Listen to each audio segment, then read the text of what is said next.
বানিয়ে দিচ্ছে মমতা ব্যানার্জিকে, সেই স্ক্রিপ্ট অনুযায়ী উনি বলছেন।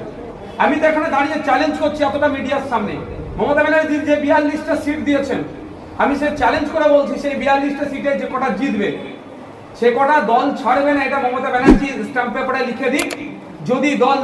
ছাড়বে না এটা লিখে দিক, যদি তিনি লিখে দিতে পারেন নওশাদ সিদ্দিকীর যে আজকে 13টা প্রার্থী দিয়েছি উপনির্বাচন সহ 14টা হচ্ছে সবটাই প্রত্যাহার করে নেব। কিন্তু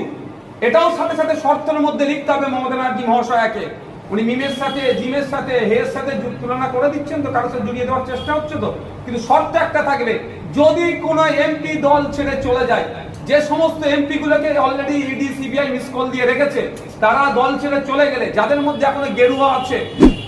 বাইরে সবুজ আছে, তারা দল ছেড়ে চলে গেলে মমতা ব্যানার্জি তৃণমূল সরকারকে পদত্যাগ করে নতুন করে ভোটের ব্যবস্থা করবে, টোটাল সরকারকে ভেঙে দেবে, রাষ্ট্রপতিকে বা রাজ্যপালকে চিঠি লিখিয়ে এই শর্তটা যদি ওখানে লিখে দেয়,